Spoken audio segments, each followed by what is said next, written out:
For decades, prophets warned it was coming. Jeremiah stood in the temple courts, crying out that judgment was at the door. The people laughed. The priests rejected him. The kings ignored him.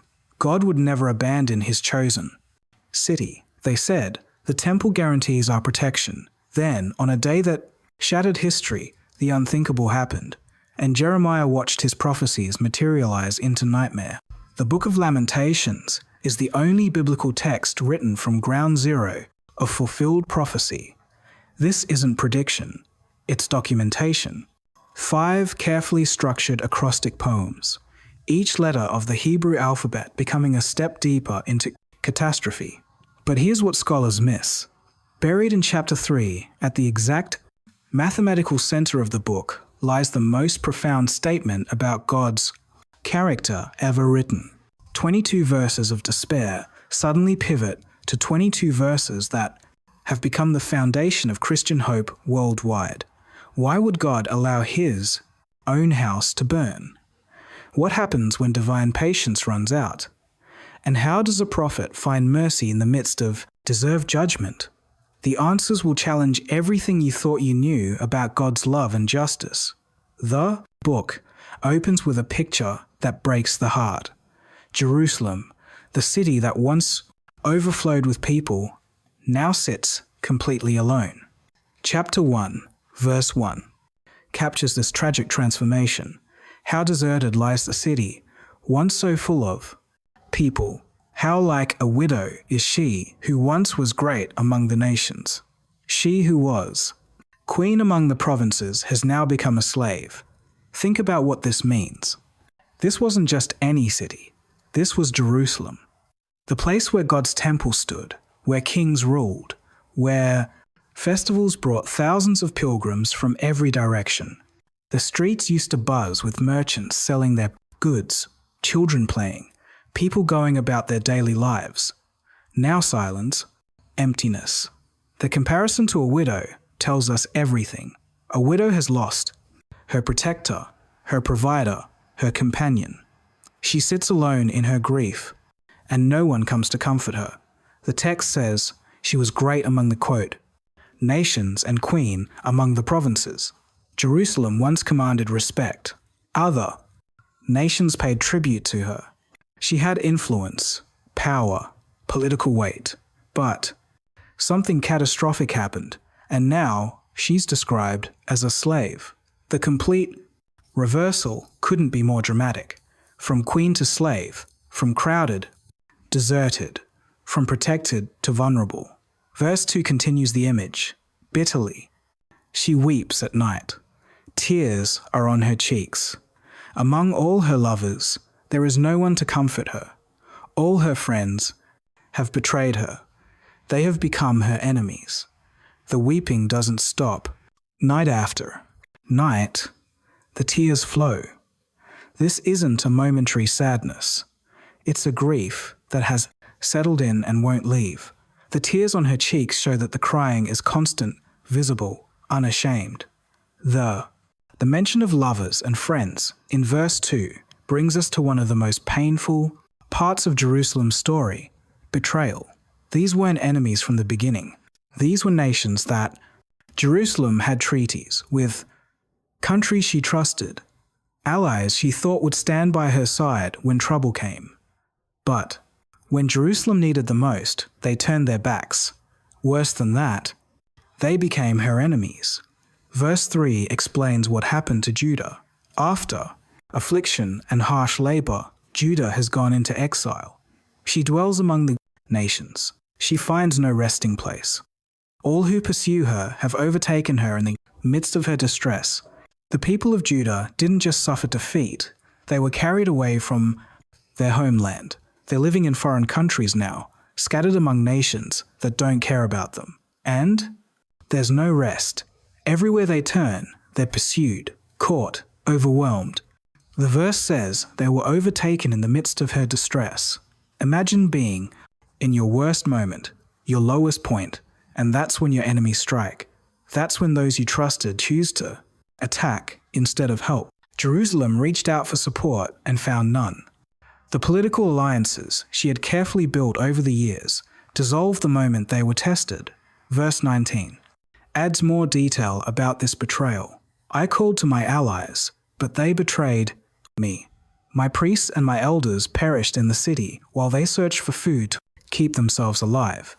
Jerusalem called for help. She sent messengers, made appeals, reminded her allies of their agreements, but they betrayed her. The Hebrew word here is strong. It means they deliberately deceived her. They acted treacherously. These weren't neutral parties who simply chose not to get involved. They actively turned against Jerusalem in her hour of need. Now we meet the voice behind these words, the prophet himself watching everything unfold. Verse 16 reveals his emotional state. This is why I weep and my eyes overflow with tears. No one is near to comfort me, no one to restore my spirit. My children are destitute because the enemy has prevailed. The prophet isn't writing as a distant observer. He's in the middle of this catastrophe, and it's destroying him emotionally. His eyes overflow with tears. The Hebrew suggests a continuous, flowing like a fountain that won't stop. This isn't crying that comes and goes. It's a constant stream of grief. And notice what he says. No one is near to comfort me. The loneliness isn't just Jerusalem's. It's personal. The prophet feels abandoned too. He mentions his children being destitute, which could refer to the literal children of Jerusalem, the people he shepherded and cared for, now left with nothing because the enemy won. The prophet's role makes this even more painful. He likely warned about this judgment. He probably stood in the streets and told people that this would happen if they didn't turn back to God and they didn't listen. Now he's watching his worst predictions come true. And there's no satisfaction in being right, only overwhelming sorrow. Verse 12 shows him trying to make others understand the magnitude of what's happening. Is it nothing to you? All you who pass by, look around and see. Is any suffering like my suffering that was inflicted on me that the Lord brought on me in the day of his fierce anger? He's addressing people who might just walk by, glance at the ruins, and keep going. He's pleading with them to really look, to really see what happened here. This isn't ordinary suffering. This is something beyond normal human tragedy. While Jerusalem mourns, her enemies celebrate. Verse 7 paints a disturbing picture. In the days of her affliction and wandering, Jerusalem remembers all the treasures that were hers in days of old. When her people fell into enemy hands, there was no one to help her. Her enemies looked at her and laughed at her destruction. The timing makes it worse. In her moment of greatest vulnerability, when her people are falling into enemy hands, that's when the mocking begins. They're laughing at her destruction. These are people who saw Jerusalem's former glory, who knew what she once was, and now they're taking pleasure in watching her fall. The Hebrew word for laughed suggests scorn and derision. They're not just amused, they're actively mocking and ridiculing. Verse 10 shows how complete the violation was. The enemy laid hands on all her treasures. She saw pagan nations enter her sanctuary, those you had forbidden to enter your assembly.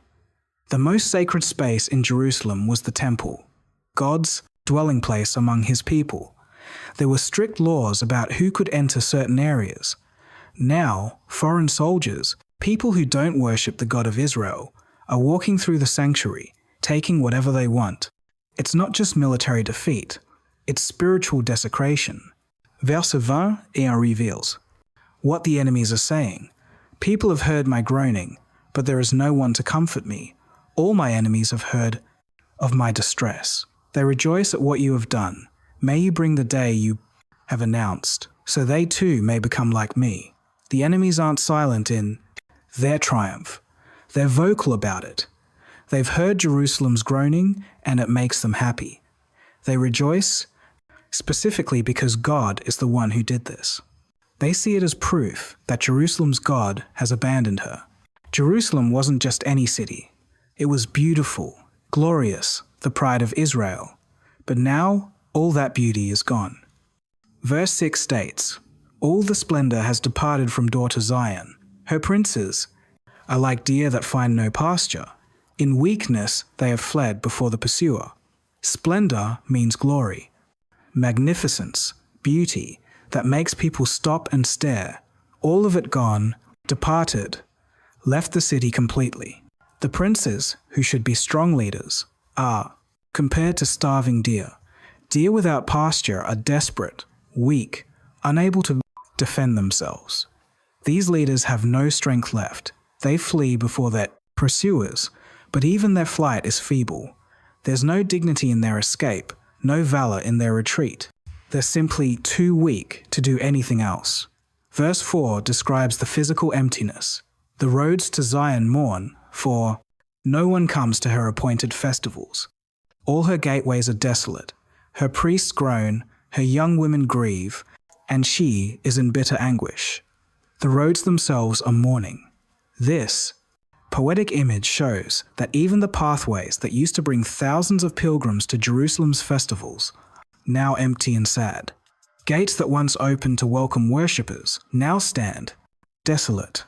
Priests who led celebrations now groan in despair. Young women who danced at festivals now grieve. Verse 10 mentioned the treasures being taken, but verse 11 shows the depth of the poverty.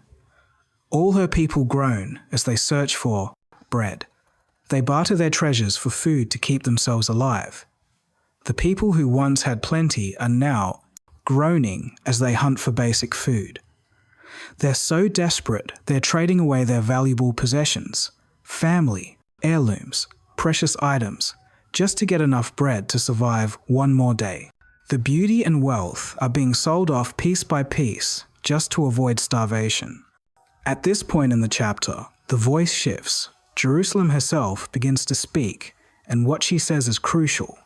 Verse 8 contains her admission. Jerusalem has sinned greatly, and so has become unclean.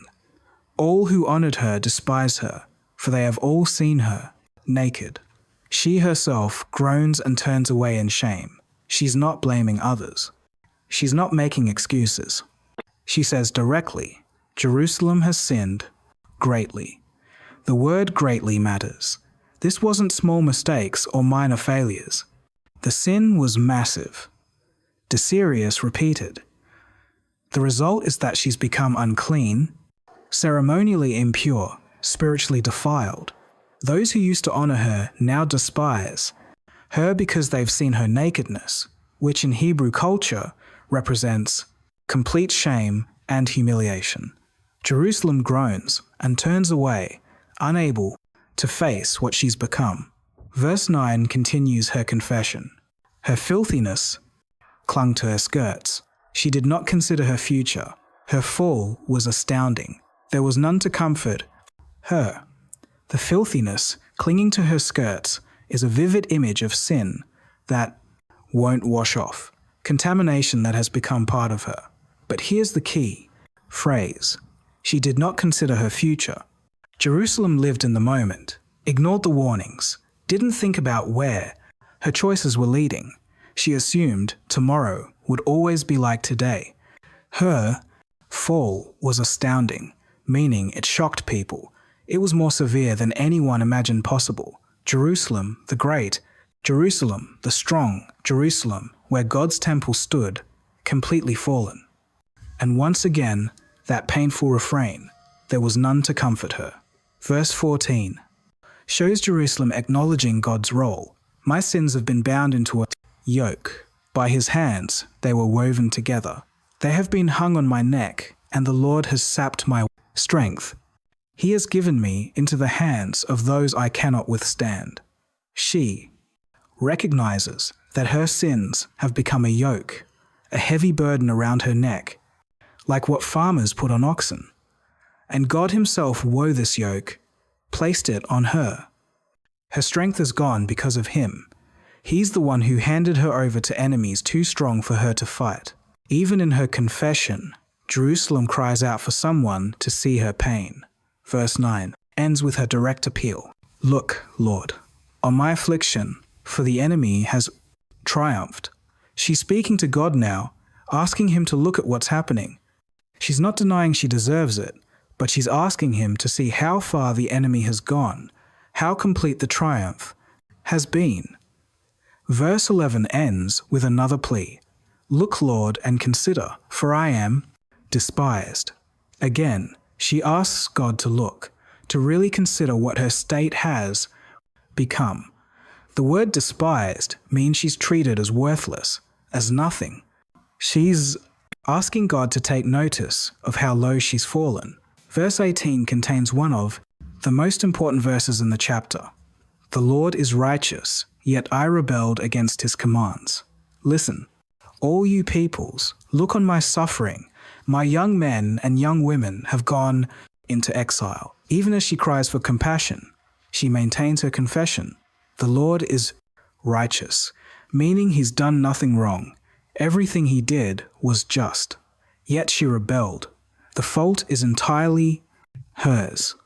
But then she asks all peoples to listen and look at her suffering. She wants witnesses to her pain. She mentions specifically the young men and women in exile, the next generation, taken away before they could live their lives. Verse 20 shows the depth of her cry. See, Lord, how distressed I am. I am in torment within, and in my heart I am disturbed, for I have been most rebellious. Outside the sword, bereaves inside there is only death. She's asking God to see her distress, her internal torment, the disturbance in her heart, and she admits again, I have been most rebellious. But look at the result. Death everywhere. The sword kills those outside the city. Death waits for those inside. There's no escape, no safe place. The chapter keeps returning to one devastating reality. Jerusalem is alone. Verse 2 said it. Among all her lovers, there is no one to comfort her. Verse 9 repeated it. There was none to comfort her. Verse 16 said it again. No. One is near to comfort me, no one to restore my spirit. And verse 17 makes it even clearer.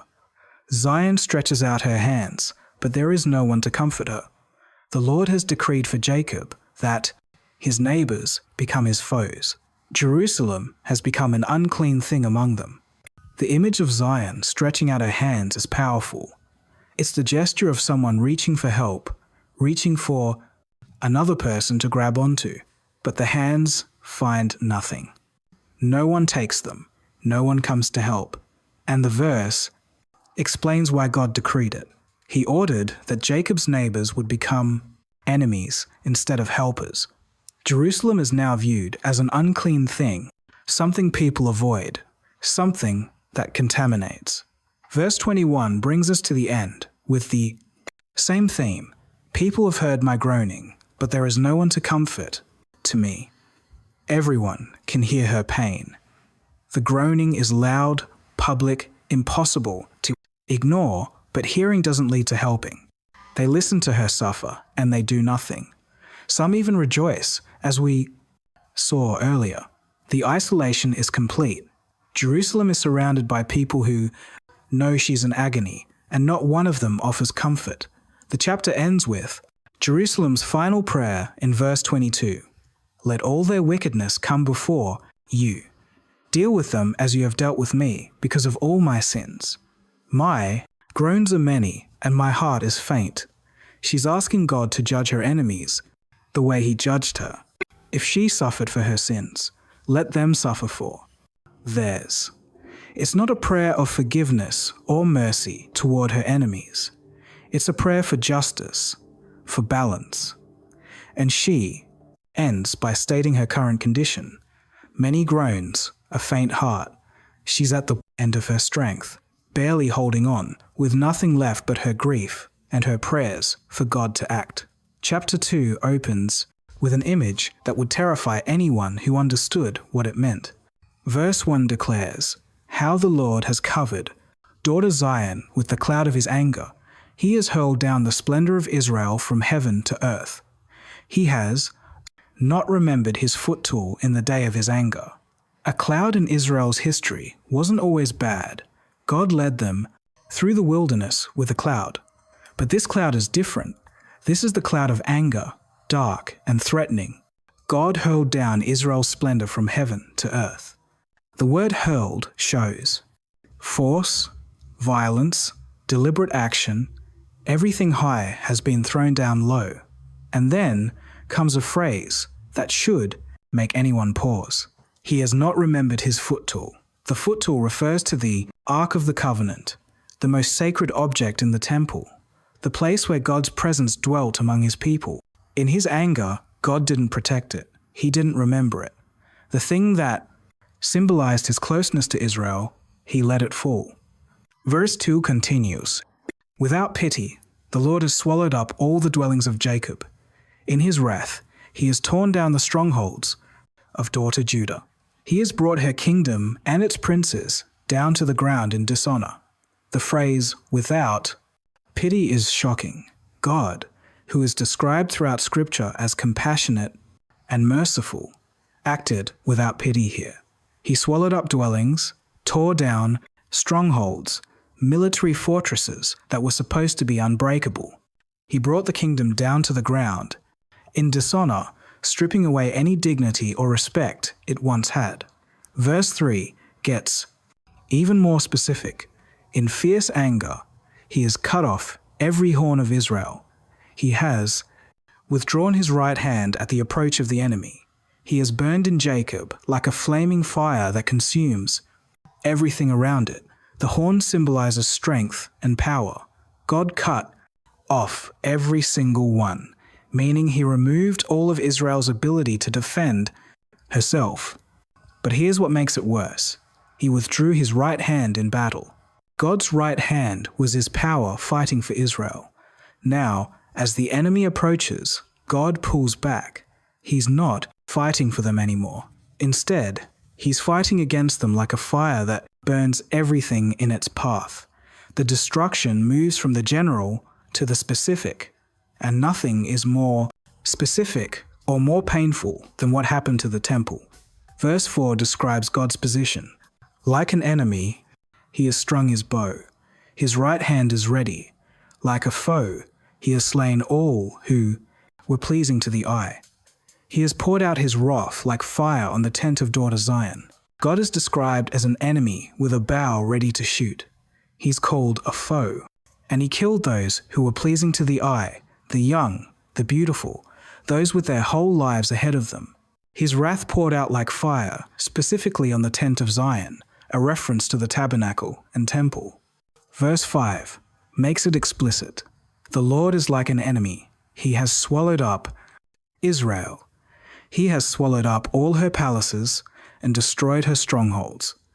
He has multiplied mourning and lamentation for daughter Judah. 3 times in these verses, God is compared to an enemy. He swallowed up Israel, the same language used for a monster devouring its prey. The palaces are gone, the strongholds are destroyed, and the result is multiplied mourning and lamentation, grief upon grief upon grief. Verse 6 focuses on the sacred spaces. He has laid waste his dwelling like a garden. He has destroyed his place of meeting. The Lord has made Zion forget her appointed festivals and her Sabbaths. In his fierce anger, he has spurned both king and priest. God destroyed his own dwelling place, the temple, which took years to build, which was filled with gold and precious materials, which represented God's commitment to live among his people. He laid it waste like someone tears up a garden. The place of meeting where people came to worship is destroyed. The festivals are forgotten. The Sabbaths are ignored. And God has spurned, rejected, cast away both the king who ruled and the priest who served in his temple. Verse 7 gives more detail. The Lord has rejected his altar, abandoned his sanctuary. He has given the walls of her palaces into the hands of the enemy. They have raised a shout. In the house of the Lord, as on the day of an appointed festival, the altar where sacrifices were made rejected, the sanctuary where prayers were offered abandoned. Enemy soldiers are now inside the temple, and they're shouting. Their victory cries echo in the same space where songs of worship used to rise. The verse compares their shouting to the noise of an appointed festival, which is a painful irony. The temple is full of sound again, but it's the wrong sound from the wrong people. The spiritual leaders who were supposed to guide the people and intercede with God are now dead. Verse 20 asks a horrifying question. Look, Lord, and consider, whom have you ever treated like this? Should women eat their offspring, the children they have cared for? Should priest and prophet be killed in the sanctuary of the Lord? The question about priests and prophets being killed in the sanctuary shows how complete the violation was. These men weren't killed in battle outside the city. They were killed inside the temple itself, in the holy place where they served. The sanctuary was supposed to be a place of refuge, a place of safety. The priests and prophets should have been protected there, but they weren't. They fell where they stood in the very place they had dedicated their lives to serving God. The question, whom have you ever treated like this, suggests this level of judgment is unprecedented. Even in past judgments, God had never gone this far. Verse 14 addresses the praeens tai prophet specifically, though in a different context. The visions of your prophets were false and worthless. They did not expose your sin to ward off your captivity. The prophecies they gave you were false and misleading. This explains part of why the judgment was so severe. The prophets who were supposed to warn the people instead gave them false hope. They said everything would be fine when it wouldn't be. They gave misleading prophecies that made people think they were safe when they were in terrible danger. Instead of exposing sin so people could repent, they covered it up with pleasant lies. One of the most heartbreaking aspects of the siege appears in verse 11. My eyes fail from weeping. I am in torment within. My heart is poured out on the ground because my people are destroyed, because children and infants faint in the streets of the city. The prophet's eyes are failing from crying so much. He's in torment inside his body. His heart feels like it's been poured out on the ground, completely emptied of life. And the reason is specific. Children and infants are fainting in the streets. These aren't soldiers. They're not the people who made the decisions that led to this judgment. They're children who don't understand what's happening. Infants who can't even ask for food properly. They're collapsing in the streets from hunger and weakness. The image is unbearable. Little ones who should be playing, learning, growing, instead lying in the streets too weak to stand. Verse 12 continues. They say to their mothers, where is bread and wine? As they faint like the wounded in the streets of the city, as their lives ebb away in their mother's arms. The children are crying out for bread and wine, basic food and drink. They're asking their mothers, trusting that mothers can fix everything, that mothers have answers, but the mothers have nothing to give. The children faint like wounded soldiers, which is a devastating comparison. Soldiers get wounded in battle by choice, knowing the risks. These children are casualties of a war they didn't choose and couldn't escape. The phrase, as their lives ebb away in their mother's arms, shows the final moments. The mothers are holding them, trying to comfort them, but they can only watch as life slowly leaves their children's bodies. There's nothing more they can do, no food to offer, no water to give, just the helpless grief of watching death take their babies. Verse 20 contains a question so terrible that it almost shouldn't be written. Should women eat their offspring, the children they have cared for? This isn't hypothetical. During severe sieges in ancient times, when people were trapped inside city walls with no food coming in, the unthinkable sometimes happened. Starvation drove people to absolute madness. Mothers, whose instinct is to protect and nourish their children, were reduced to such desperate hunger that they did the unimaginable. The verse says the children they have cared for, which makes it worse. These weren't strangers. These were the babies they had nursed the toddlers they had fed, the children they had raised with love. The phrase emphasizes the relationship, the bond, the care that had existed, and now that's all been destroyed by starvation, so complete that it broke.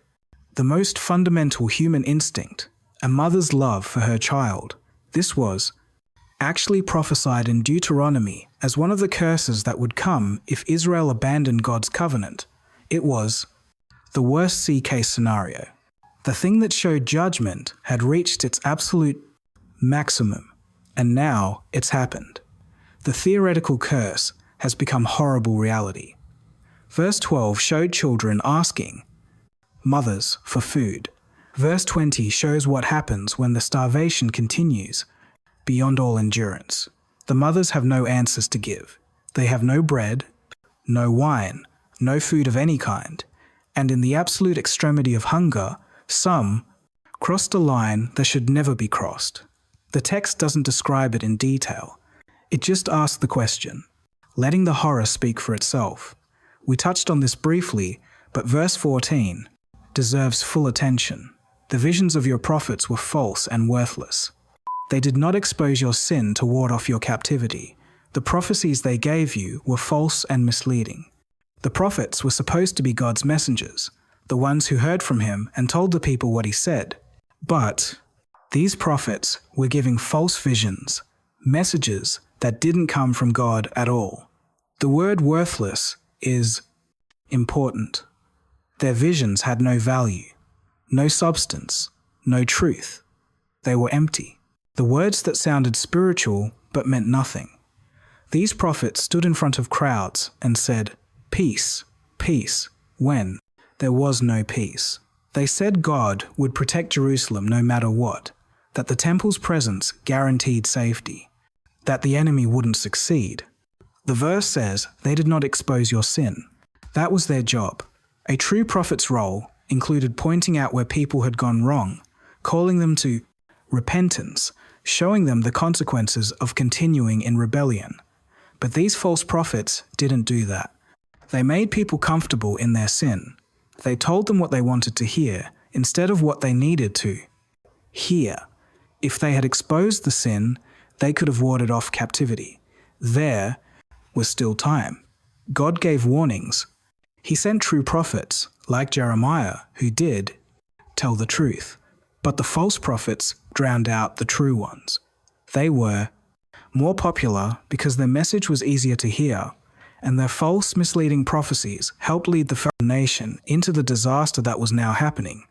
They bear responsibility for what happened because they failed to do their job. The enemies aren't silent observers. They're active participants in mocking Jerusalem's fall. Verse 15 describes their reaction. All who pass your way clap their hands at you. They scoff and shake their heads at daughter. Jerusalem, is this the city that was called the perfection of beauty, the joy of the whole earth?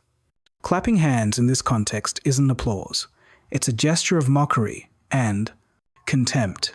They're scoffing, which means they're laughing with derision and scorn. And notice what they're saying. Is this the city that was called the perfection of beauty, the joy of the whole earth? They're throwing Jerusalem's former glory back in her face. They remember what she claimed to be, what she was known as, the perfection of beauty, the joy of the whole earth. Those were real titles, real descriptions of what Jerusalem once was. Now the enemies are using those very titles to mock her fall. Look at you now, they're saying. Where's your perfection? Where's your beauty? Where's your joy? Verse 16 continues. All your enemies open their mouths wide against you. They scoff and gnash their teeth and say, "We have swallowed her up. This is the day we have waited for. We have lived to see it." Opening their mouths wide is a gesture of aggression and contempt. Gnashing teeth shows anger and hatred. These enemies aren't just happy Jerusalem fell. They're actively celebrating with hostile, hateful gestures.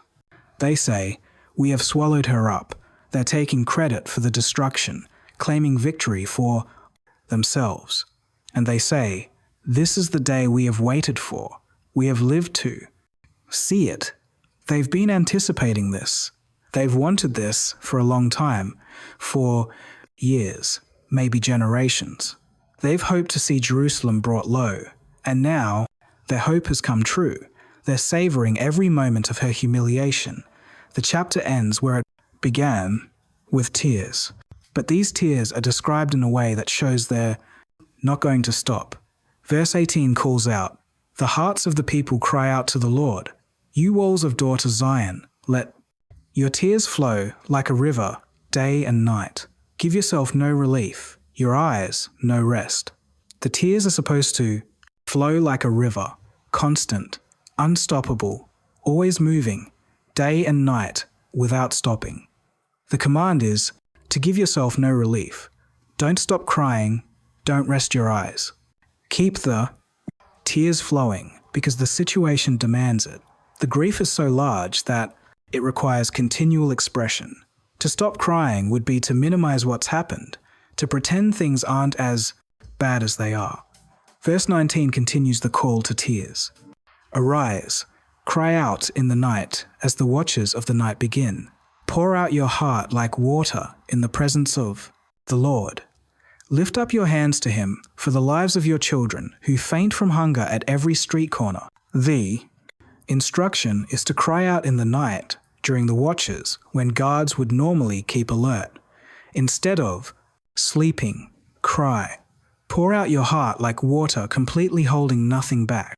And the crying isn't just emotional release, it's prayer. Lift up your hands to him for the lives of your children. Even in judgment, even in anger, even after everything that's happened, the instruction is still to pray to the Lord, to lift hands up to him and plead for the children who are fainting from hunger at every street corner. The crying becomes intercession. Grief becomes prayer. Tears become a language of desperate appeal to the God who brought this judgment. Verse 11 had already shown the prophet's personal tears. "My eyes fail from weeping. I am in torment within. My heart is poured out on the ground." His eyes are literally failing. He's cried so much that his vision is affected. He's in physical torment from the emotional pain. His heart is poured out like something liquid emptied from a container. And all of this is because of what he sees happening to his people, especially to the children. Chapter 3 shifts dramatically. Instead of describing the city, a single voice speaks in first person, "I am the man." Verse 1 begins, "I am the man who has seen affliction by the rod of the Lord's wrath." This is personal testimony. One man speaking about what he's experienced under God's anger. The rod of wrath is an instrument of punishment, and this man has felt every blow. Verse 2 continues, "He has driven me away and made me walk in darkness rather than light." God didn't just allow darkness. He actively drove this man into it, made him walk there. The contrast matters not in light, but in darkness. Light represents guidance, safety, understanding, hope. Darkness is confusion, danger, blindness, despair. And this man has been forced to walk in that darkness. Verse 3 adds intensity. "Indeed, he has turned his hand against me again and again all day long." The word again and again shows repetition. This isn't a single moment of judgment. It's continuous, relentless, happening all day long. God's hand, which could protect and bless, has turned against him. Every moment brings another strike, another weight, another reminder that God is opposing him. Verse 6 uses powerful imagery. "He has made me dwell in darkness, like those long dead." This isn't temporary darkness, like nighttime that ends with dawn. This is the darkness of the grave, the darkness of death, the kind of darkness that doesn't lift. He's been placed among those who died long ago, shut away from life and light. The comparison to the dead shows how complete his separation feels, cut off from everything living, everything good. The suffering moves from spiritual to physical. Verse 4 describes bodily deterioration. "He has made my skin and my flesh grow old, and has broken my bones. The skin and flesh growing old means premature aging, the body breaking down before its time. This isn't natural aging from living a long life. This is being aged by suffering, worn down by constant affliction, and the bones being broken shows structural damage, the very frame of the body being shattered. Verse 5 continues the physical assault. He has besieged me and surrounded me with bitterness and hardship. The language of siege, which applied to Jerusalem as a city, now applies to this individual. He's surrounded, trapped with bitterness and hardship, pressing in from every side. There's no direction he can turn to find relief. Every angle is blocked. Verse 7 describes the imprisonment. He has walled me in, so I cannot escape. He has weighed me down with chains. Physical walls prevent movement. Chains add weight, restrict freedom, mark someone as a captive. The man is trapped with no possibility of escape. The walls are too high, too strong. The chains are too heavy. Whatever strength he might have had to break free is insufficient against what God has put in place. Verse 11 uses animal imagery. He dragged me from the path and mangled me and left me without help. The word mangled suggests the violence of a predator attacking prey. He was dragged off his path, the way he was, walking, the direction he was going, and torn apart, and then left abandoned with no help coming, no rescue arriving, just lying there, mangled and alone. The sense of being trapped intensifies. Verse 7 already mentioned being walled in, but verse 9 adds more. He has barred my way with blocks of stone. He has made my paths crooked. Not only are there walls, but the path itself is blocked with massive stones. These aren't pebbles that can be moved aside. These are blocks of stone requiring serious effort to shift. And even if he could move them, the paths have been made crooked. There's no straight way out. Every route twists and turns, leading nowhere. Verse 53 describes an even more extreme form of confinement. They tried to end my life in a pit and threw stones at me. A pit is a hole in the ground, often used as a prison or trap. To be thrown into a pit means complete helplessness. You can't climb out on your own. The walls are too steep, too high, and they threw stones at him while he was down there. People standing at the top hurling stones down on someone who has no way to dodge or protect himself. Verse 54 continues, "The waters closed over my head, and I thought I was about to perish. Now there's water filling the pit. It's rising, covering his head, making it impossible to breathe. This is drowning, the most primal fear of suffocation, of life being choked off. He thought death was certain. There was no air, no way to survive. The end seemed to have come." Verse 8 had already mentioned another form of blocked access. Even when I call out or cry for help, he shuts out my prayer. His cries don't reach anywhere. The prayers hit a wall and stop. This is spiritual confinement matching the physical. He can't escape physically, and he can't reach God spiritually. Every avenue is blocked. Every door is shut. Every possibility of rescue or relief is closed off. The blocked prayers deserve deeper attention. Verse 8 stated it clearly. Even when I call out or cry for help, he shuts out my prayer. The man is praying. He hasn't given up on calling to God. He cries for help. These aren't quiet, polite prayers. These are desperate shouts. But God shuts them out, blocks them, refuses to let them through. Verse 44 uses different imagery for the same reality. You have covered to yourself with a cloud, so that no prayer can get through. The cloud here isn't the cloud of God's presence that guided Israel. This is a cloud that acts as a barrier, a wall between the man and God. It's thick enough that prayers can't penetrate it. They rise up, hit the cloud, and stop. God has deliberately placed this barrier covering himself so the prayers can't reach him. Verse 17 describes what it feels like. I've been deprived of peace. I've forgotten what prosperity is. Peace is gone. He's been deprived of it, meaning it's been taken away, not just lost. He can't even remember prosperity anymore. When life is hard for long enough, the good times fade from memory. He can't recall what it felt like to have things go well, to experience blessing, to know peace. Verse 18 shows the depth of his despair. So I say, my splendor is gone, and all that I had hoped from the Lord, his splendor, his dignity, his glory, his value is gone. Every hope he had placed in the Lord has disappeared. This is the crisis point of faith. When prayers bounce back, when God seems absent, when suffering continues without relief, hope dies. And this man is announcing that his hope is dead. Then suddenly, everything shifts. Right in the middle of the darkness, in verse 21, comes one of the most important phrases in the entire book. Yet this I call to mind, and therefore I have hope. After all, the suffering, all the complaints, all the descriptions of God's wrath, the word yet, but, however, despite everything, this I call to mind, meaning he deliberately chooses to remember something. He reaches into his memory and pulls out a truth. It's an act of will.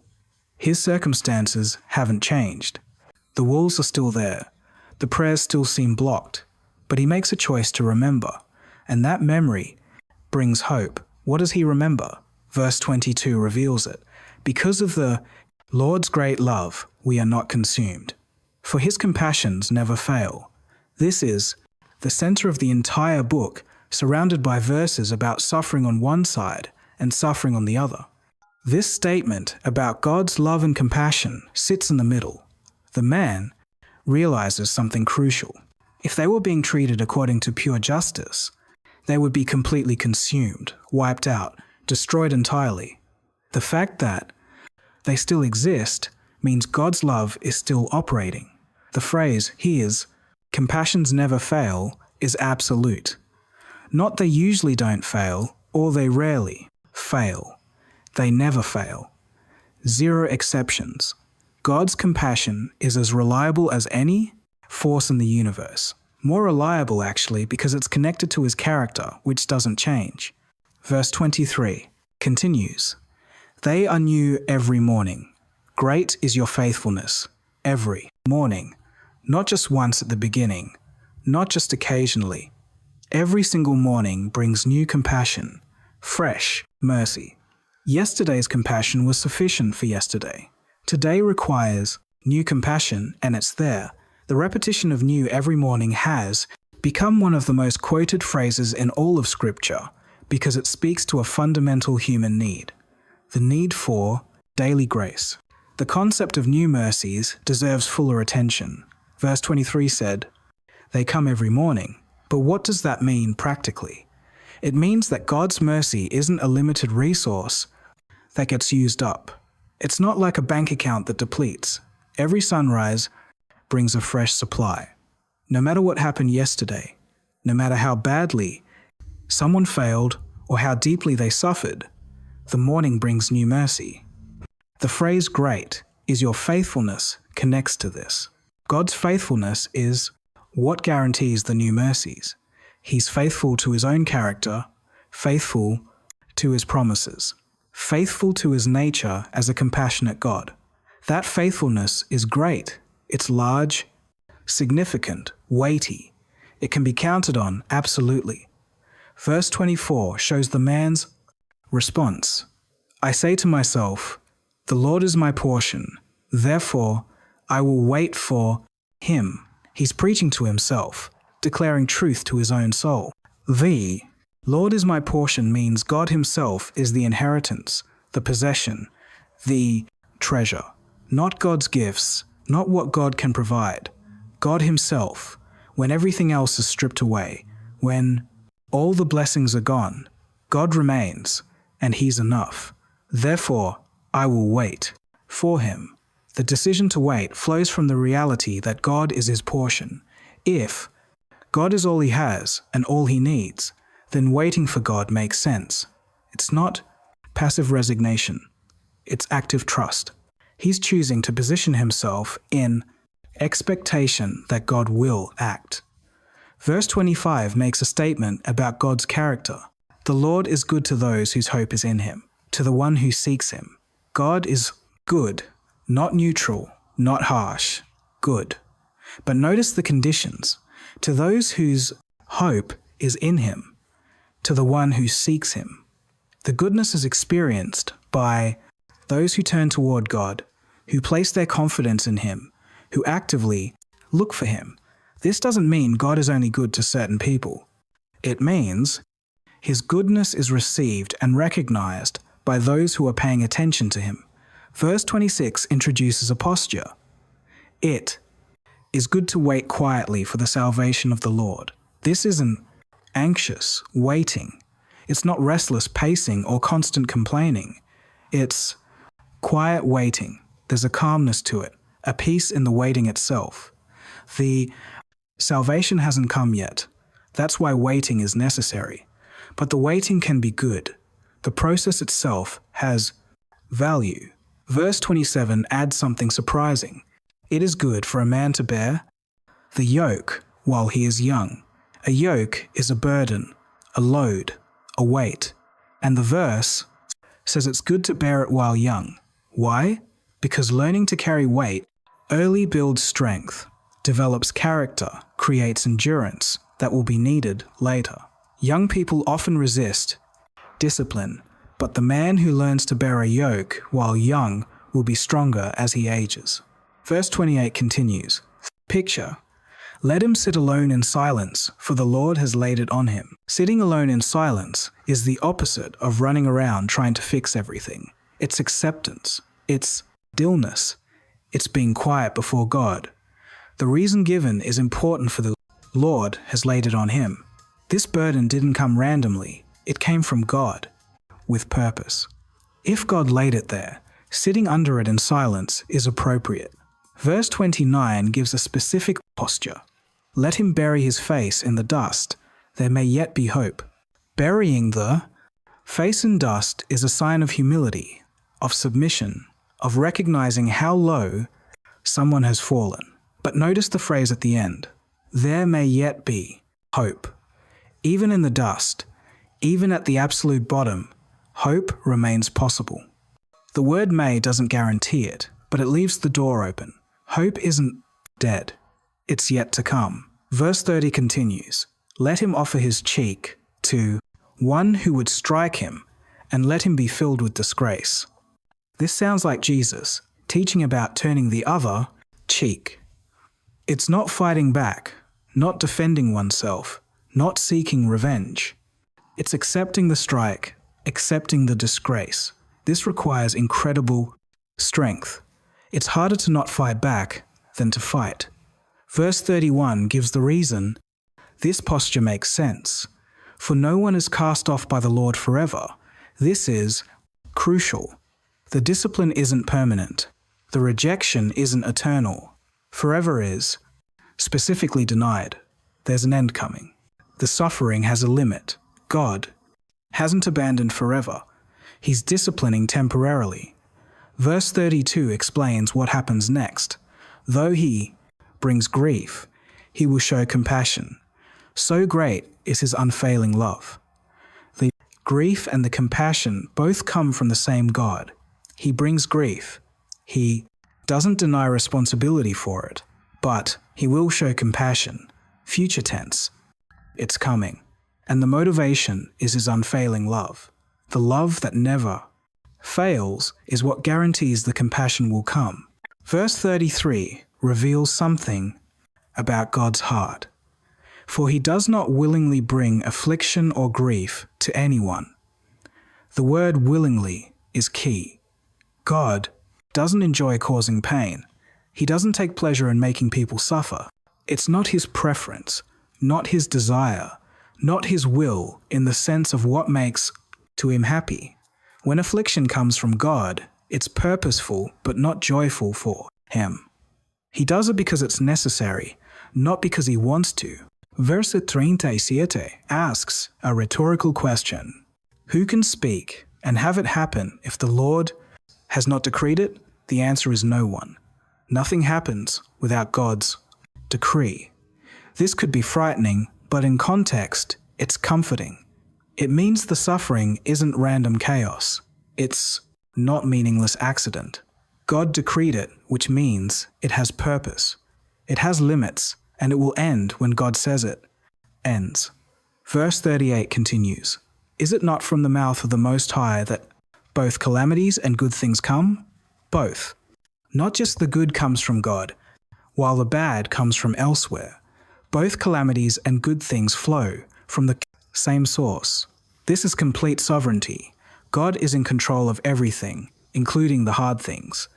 And if he controls the calamities, he can also control their duration and their outcome. The discipline that seems crushing now is still under God's hand, which means it can still lead to hope. Chapter 4 opens with a shocking image. Verse 1 declares, "How the gold has lost its luster. The fine gold become dull. The sacred gems are scattered at every street corner." Gold doesn't naturally lose its luster. It's one of the few metals that doesn't tarnish or corrode. For gold to become dull means something catastrophic happened. This isn't natural decay. This is destruction so severe that even gold, the most precious metal, looks worthless. The fine gold has become dull. The distinction between regular gold and fine gold matters. Fine gold is the purest, the most valuable, the most carefully refined. If even that is lost, its shine, nothing retains value. The sacred gems being scattered at street corners shows how completely things have been overturned. Gems that belonged in the temple, that were part of the priest's garments, that were carefully guarded and honored, now lie in the dirt, where people walk. Treasures treated like trash. Verse 2 makes the cried comparison personal. How the precious children of Zion, once worth their weight in gold, are now considered as pots of clay, the work of a potter's hands. The children of Zion, the people, were once valued like gold. Their worth was measured against the most precious substance known. But now they're considered like clay pots. Clay is cheap, common, easily broken. A potter makes hundreds of pots. If one breaks, he makes another. There's no special value attached to any single pot. This is the contrast being drawn throughout the chapter. Then versus now. What was precious has become common. What was honored is now despised. What was carefully protected is now carelessly discarded. The transformation is complete and devastating. Topic 4. Then and now. Chapter 4. 4.1. Gold losing its luster. Chapter 4 opens with a shocking image. Verse 1 declares how the gold has lost its luster. The fine gold become dull. The sacred gems are scattered at every street corner. Gold doesn't naturally lose its luster. It's one of the few metals that doesn't tarnish or corrode. For gold to become dull means something catastrophic happened. This isn't natural decay. This is destruction so severe that even gold, the most precious metal, looks worthless. The fine gold has become dull. The distinction between regular gold and fine gold matters. Fine gold is the purest, the most valuable, the most carefully refined. If even that has lost its shine, nothing retains value. The sacred gems being scattered at street corners shows how completely things have been overturned.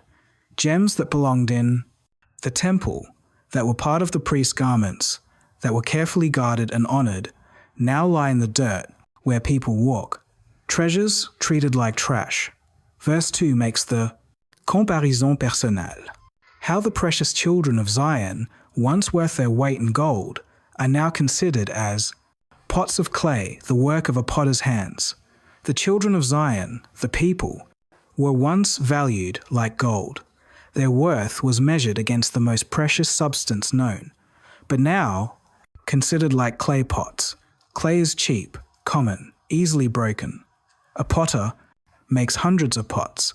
If one breaks, he makes another. There's no special value attached to any single pot. This is the contrast being drawn throughout the chapter. Then, versus now. What was precious has become common. What was honored is now despised. What was carefully protected is now carelessly discarded. The transformation is complete and devastating. 4.2 Princes more radiant than rubies. Verse 7 describes what the princes used to look like. Their princes were brighter than snow, whiter than milk, their bodies more ruddy than rubies, their appearance like lapis lazuli. This is beauty at its peak. Brighter than snow means pure, clean, radiant. Whiter than milk emphasizes the purity even more. The description, more ruddy than rubies, refers to healthy skin with good color, the glow of someone well-fed and well cared for. Rubies are deep red, precious stones. To be compared to them means having that rich, healthy appearance. Lapis lazuli is a deep blue stone highly valued in the ancient world. Saying their appearance was like lapis lazuli suggests something striking, something that caught the eye, something beautiful and rare. These princes weren't just healthy, they were stunning. They represented the best of Jerusalem's people, strong, beautiful, impressive in every way.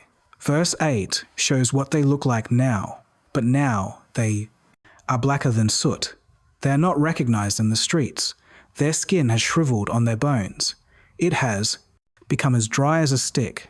Blacker than soot means covered in grime, darkened by suffering, the opposite of the brightness they once had.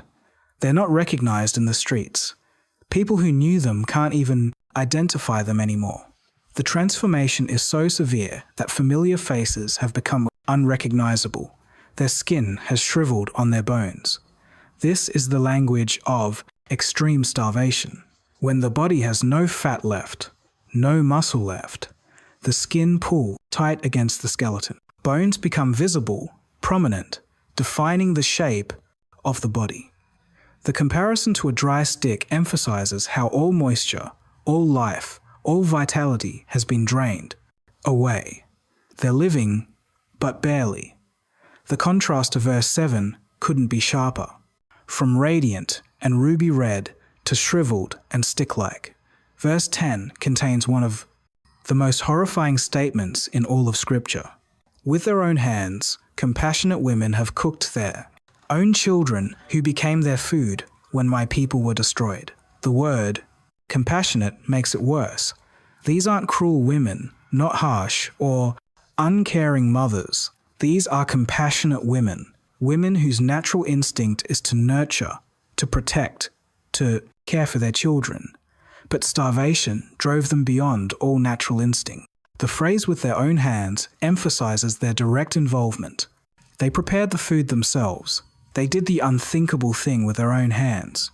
And what they prepared was their own children, the babies they had given birth to, the children they had nursed and raised. Those children became their food, not someone else's food, their own. The verse ends with context.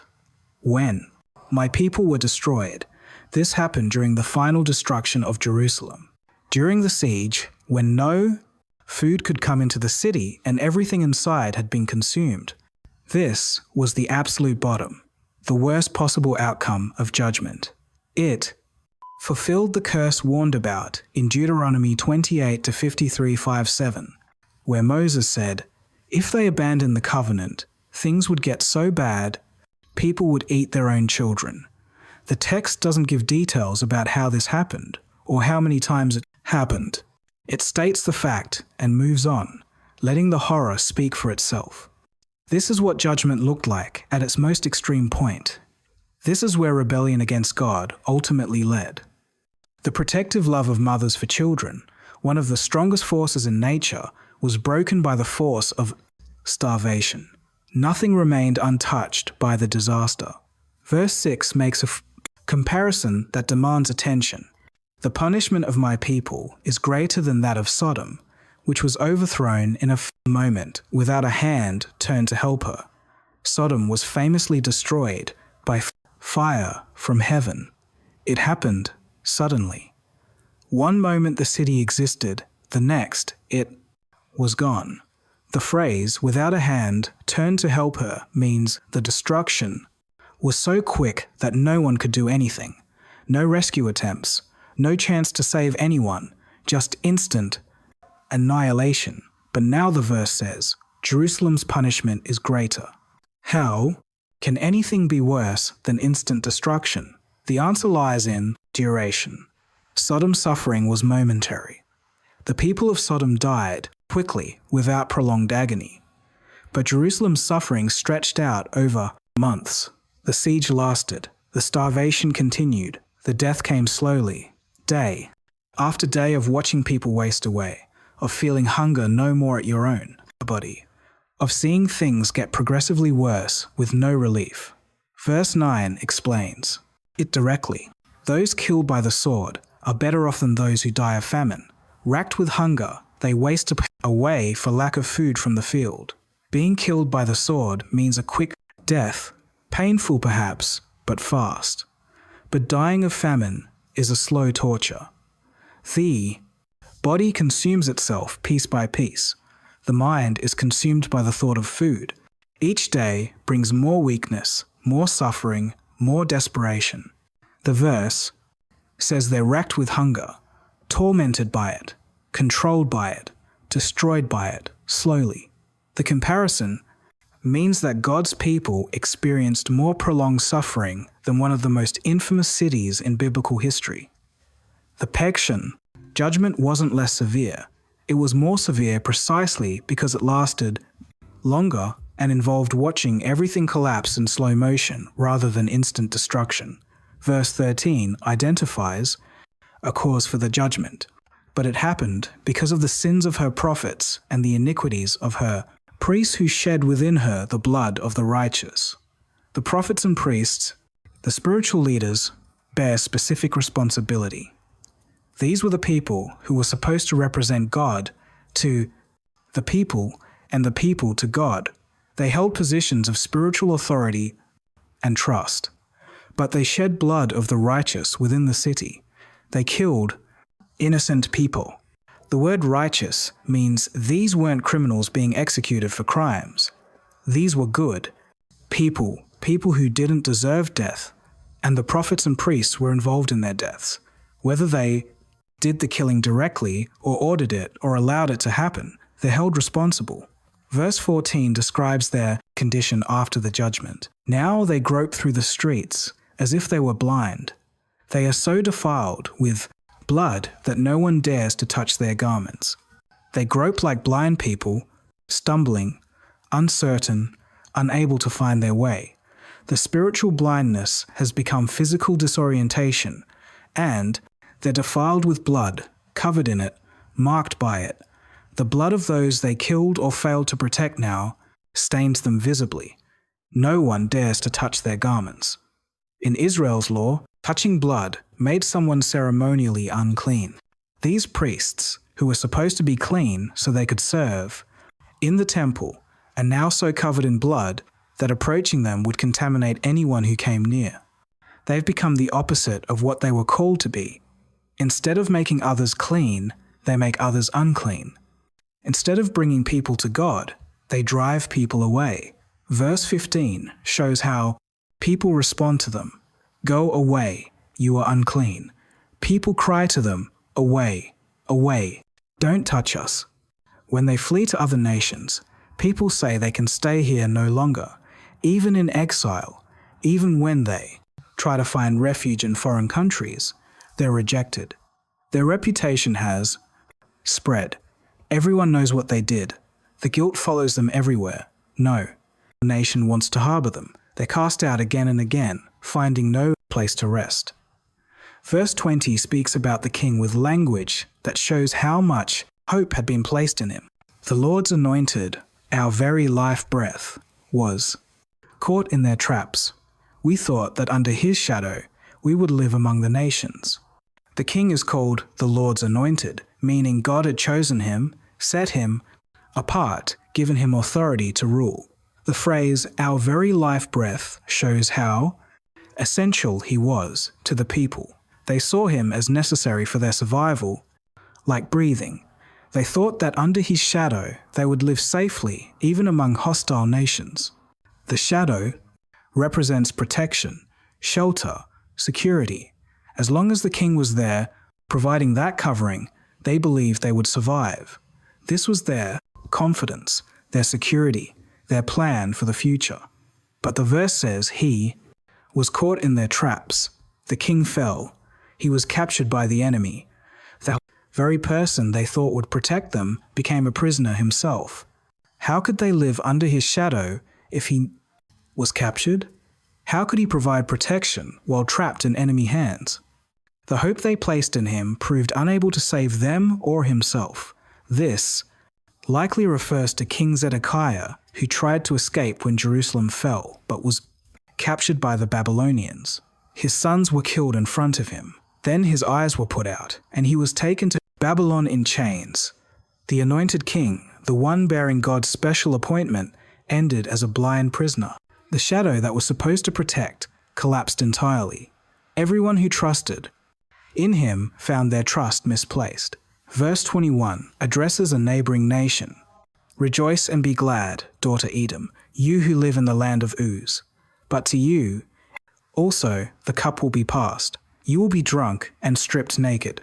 Edom was related to Israel, the descendant from Esau, Jacob's brother. But instead of helping during Jerusalem's destruction, Edom rejoiced. They were glad to see their relatives fall.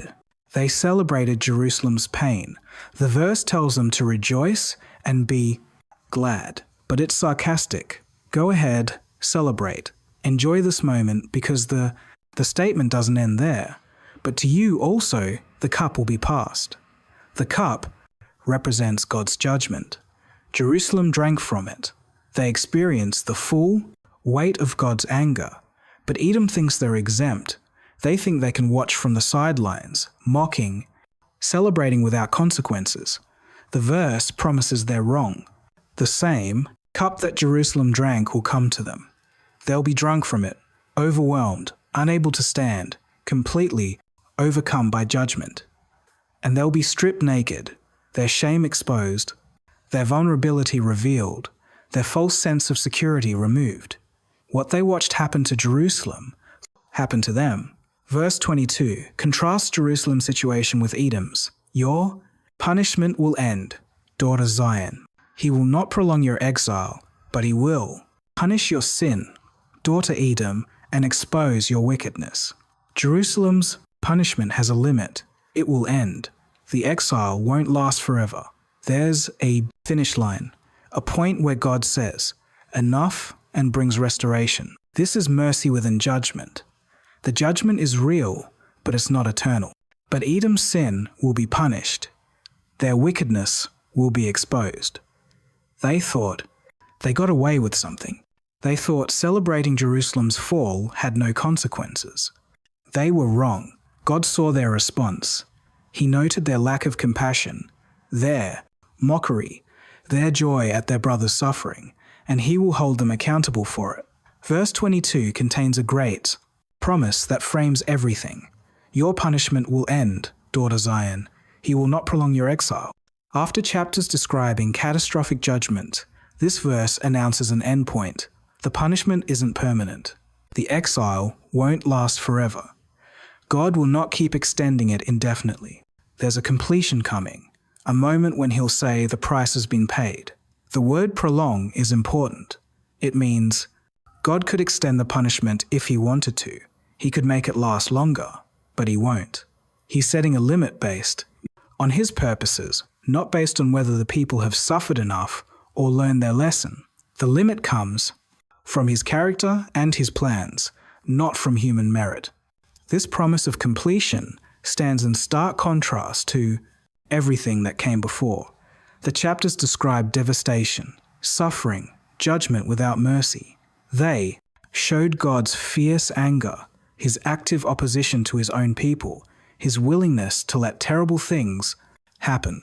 But underneath all of that, there remained a purpose and a plan. The judgment would accomplish what it was meant to accomplish, and then it would end. Verse 11 of chapter 4 had said, "The Lord has given full vent to his wrath. He has poured out his fierce anger. He kindled a fire in Zion that consumed her foundations." The phrase, given full vent, means he expressed his anger completely. He didn't hold back. The fierce anger was poured out entirely, not partially. The fire he kindled consumed foundations. It went all the way to the bottom, destroying the very base that everything else was built on. But precisely because the anger was fully vented, because it was poured out completely, there's nothing left to pour out. The judgment reached its completion. The wrath was satisfied. And that means restoration becomes possible. The end of punishment isn't just a stopping point. It's an opening for something new to begin. Chapter 5 shifts completely in tone and structure. The previous chapters used poetic acrostics. But this final chapter is a straightforward prayer, raw, direct, honest. Verse 1 begins, "Remember, Lord, what has happened to us? Look and see our disgrace." This is a plea for God's attention. The word, the remember in Hebrew, carries weight. It doesn't mean God has forgotten. God doesn't forget. It means act on what you know. Do something about what you see. The request to look and see doubles down on the appeal. Look carefully. See thoroughly. Don't glance away. The word disgrace is crucial. They're not just asking God to notice their pain. They're asking him to see their shame, their humiliation, how low they've fallen. This takes courage. To ask someone to look at your disgrace means being willing to be fully known in your worst moment. This opening sets the tone for the entire chapter. It's not accusation. It's not demanding. It's petition from a place of complete vulnerability. They have no leverage, no bargaining position, nothing to offer. All they can do is ask God to see them and respond. Verse 2 immediately explains what they want God to see. Our inheritance has been turned over to strangers, our homes to foreigners. The inheritance is everything. The land God promised Abraham, the territory given to each tribe, the fields passed down through generations. This wasn't just property. It was identity. It was God's gift to them, the physical proof of his covenant promises. Now it belongs to strangers, people who worship other gods, people who have no connection to Abraham, Isaac, and Jacob, people who never received the promises. The land that was supposed to stay in Israelite families forever has been taken by outsiders. The covenant promise seems broken. Our homes to foreigners makes it personal, not just national territory, but individual houses, the place where your family lived, where your children were born, where meals were shared and memories made. Now foreign families live there. Foreign children sleep in those bedrooms. Foreign voices echo in those courtyards. Everything intimate and personal has been violated. Verse 3 adds, the human cost. We have become fatherless. Our mothers are widows. The loss of land connects directly to the loss of people. The inheritance passed to strangers because the fathers who should have passed it to, their sons are dead. The war killed them. The siege took them. Disease claimed them. Now a generation of children grows up without fathers to teach them, protect them, guide them. The mothers are widows. In ancient Israel, a widow had no independent status. She depended on sons or brothers-in-law or the charity of others. To say our mothers are widows is to say the social safety net has collapsed. These women have lost husbands and security simultaneously. They face the future vulnerable and alone. The description of fatherless children and widows isn't isolated. It's pervasive. The language suggests this isn't a few families experiencing tragedy. This is a community-wide reality. Everywhere you look, there are children without fathers and women without husbands. The social fabric has been ripped apart. Verse 11 adds another layer of violation. Women have been violated in Zion and virgins in the towns of Judah. This is the horror of war. Women and girls who should have been protected were instead attacked in Zion itself, the holy city. This happened in the towns of Judah throughout the land. This violence occurred. The verse states it simply, but the implication is devastating. The innocent suffered not just loss, but abuse. Verse 12 continues, describing the treatment of people. Princes have been hung up by their hands. Elders are shown no respect. The princes, men of high rank, leaders, nobles are hung up by their hands. This could mean execution, or it could mean torture and humiliation. Either way, those who once held authority are now powerless, subjected to shameful treatment. Elders are shown no respect. In Israel's culture, age brought honor. Elders were revered for their wisdom and experience. They held positions of respect in the community. But the conquerors don't care about Israel's cultural values. They treat elders like anyone else, maybe worse. The humiliation is deliberate. Everything that gave structure and dignity to society has been deliberately dismantled. Verse 4 describes their servile condition. We must buy the water we drink. Our wood can be had only at a price. Water and wood were basics of daily life. Water came from wells and springs that belonged to the community. Wood was gathered from nearby forests. These were things people accessed freely or obtained with minimal effort. They weren't commodities you purchased. They were natural resources you used. But now, they must buy them. They pay for water, they pay for wood. This reveals their status. They own nothing, control nothing, have rights to nothing. They're living in their own land as though they're foreigners renting space. Everything that should be theirs by right has become something they must purchase from those who conquered them. Verse 5 makes the oppression clear. Those who pursue us are at our heels. We are weary and find no rest. They're being chased, hunted, pursued constantly. There's no break from the pressure. The image of pursuers at our heels means the threat is immediate, close, always present. They can't relax. They can't let their guard down. The exhaustion isn't just physical, it's the weariness of never feeling safe. We are weary and find no rest. Emphasizes the unending nature of their suffering. Rest isn't just sleep, it's peace, relief, a moment to recover. They have none of that. Each day is survival. Each night brings no relief. The cycle continues, without break. Verse 6 adds a disturbing detail. We submitted to Egypt and Assyria to get enough bread. To survive, they had to submit to other nations. Egypt and Assyria were ancient enemies. Yet, the people had to humble themselves before these powers just to get food. Bread, the most basic necessity, required submission to foreign powers. Their independence is completely gone. Their dignity is stripped away. They're begging for survival from nations that have no reason to help them. Verse 8 describes their rulers. Slaves rule over us, and there is no one to free us from their hands. The word slaves is loaded with meaning. These could be people who were themselves slaves now promoted to positions of power by the conquering nation. Or it could mean they're ruled by people they consider unworthy of authority. Either way, the social order has been inverted. Those who should lead are powerless. Those who shouldn't rule have control. There is no one to free us from their hands, is the cry of people, trapped with no rescuer in sight. In their history, God raised up deliverers, judges, prophets, kings who freed them from oppression. But now, no one comes. No champion appears. No deliverer rises. They're stuck under the rule of those they despise with no hope of freedom. Verse 15 captures the emotional devastation. Joy is gone from our hearts. Our dancing has turned to mourning. Joy hasn't decreased. It's gone, completely departed.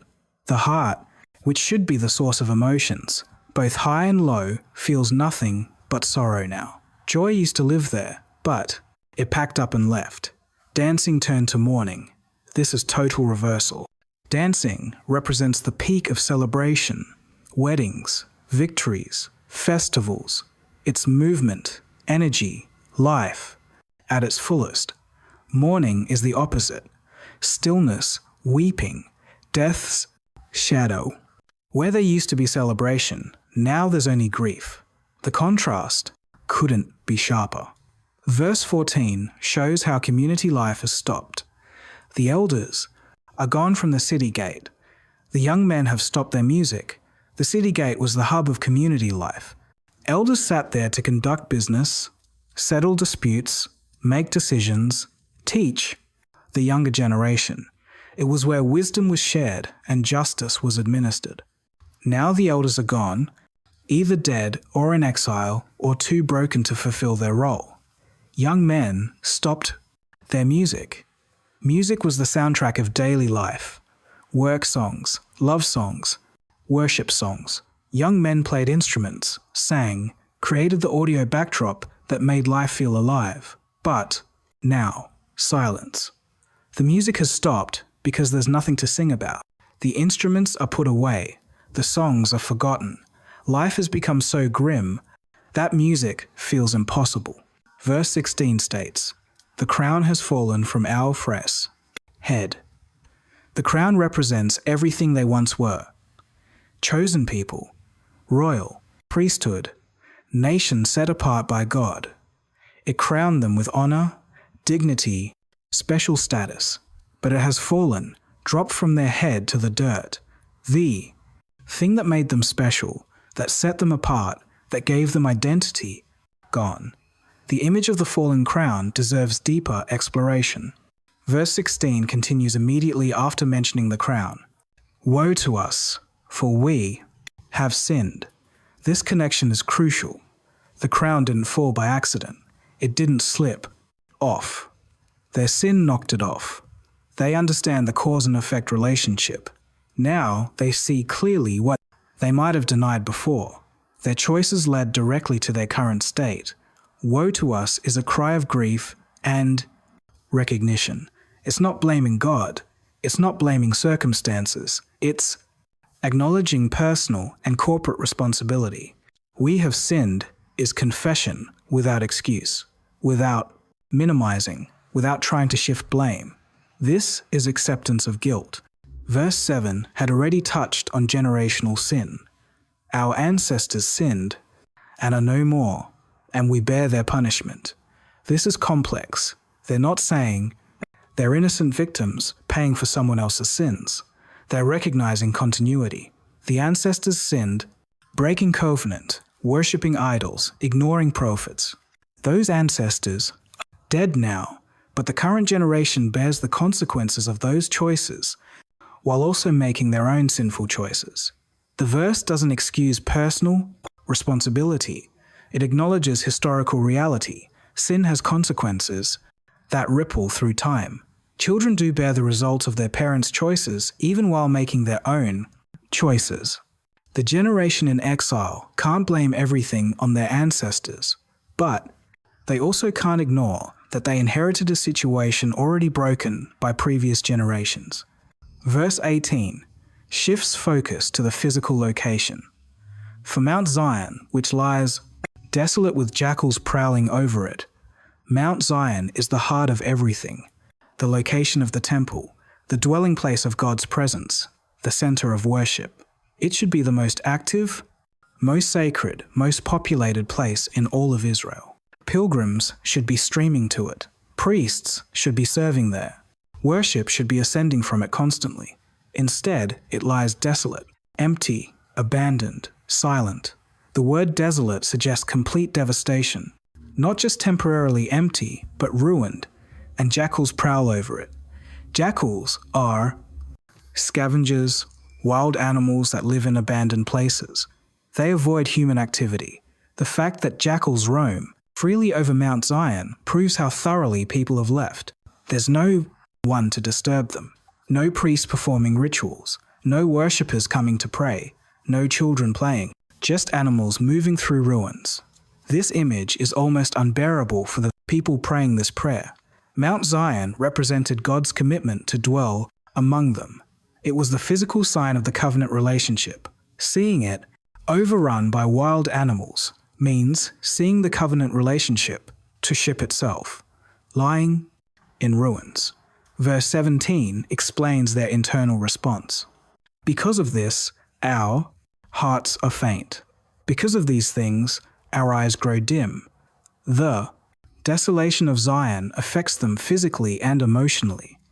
Their hearts are faint, weak, struggling, barely functioning, not from physical disease, but from the emotional trauma of seeing what's happened. Their eyes grow dim. This could be from constant weeping, or it could be the dimness that comes from despair. When hope fades, vision seems to fade too. Everything looks darker when the heart is broken. The physical symptoms manifest the spiritual and emotional devastation they're experiencing. The prayer moves toward its climax. Verse 19 makes a declaration. You, Lord, reign forever. Your throne endures from generation to generation. In the middle of describing complete devastation, they anchor themselves to this truth. Everything else may fall, but God's throne stands. Everything else may change, but God's reign continues. Jerusalem fell. The temple was destroyed. The people were scattered, but God remains God. Forever, and from generation to generation, emphasize permanence. God isn't affected by what happened. His power didn't diminish. His authority didn't lessen. His throne didn't shake.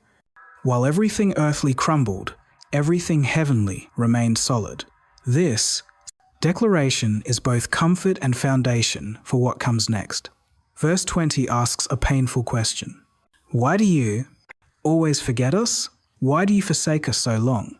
This seems to contradict verse 1, which asks God to remember.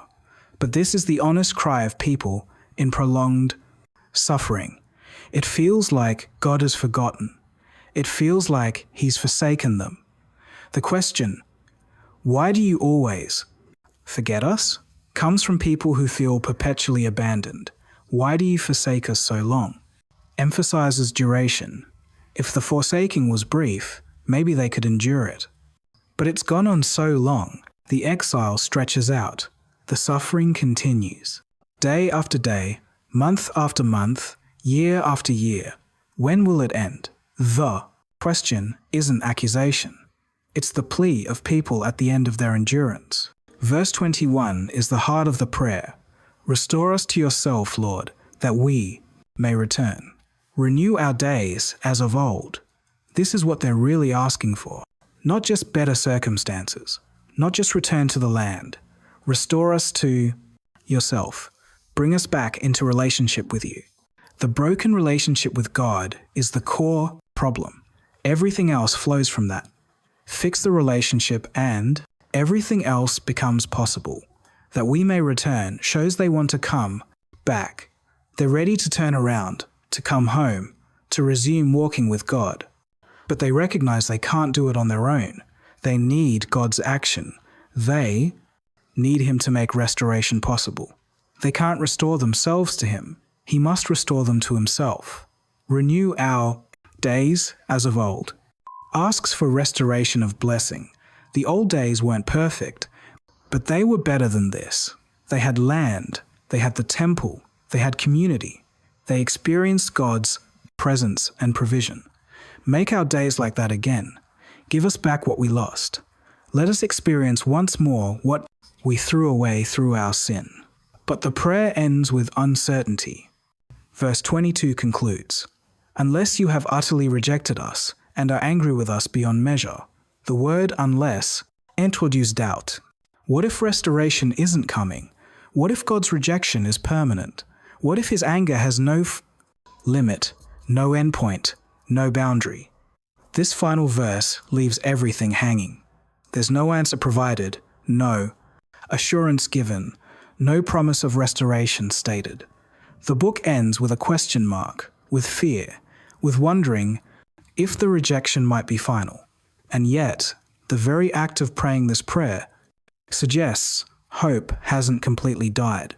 They're still talking to God, still asking, still believing He might answer. The uncertainty is real, but so is the prayer. And prayer itself is an act of faith that someone is listening. If this journey through Lamentations opened your eyes to something new, hit that subscribe button so you won't miss our next deep dive into Scripture. Share this video with someone who needs to great.com. Know that God's compassion never fails, even in their darkest hour. And I know in the comments, what verse from Lamentation spoke to you most powerfully? Remember, weeping may last for the night, but joy comes in the morning. God's faithfulness is great, and His mercies are new every flea. 1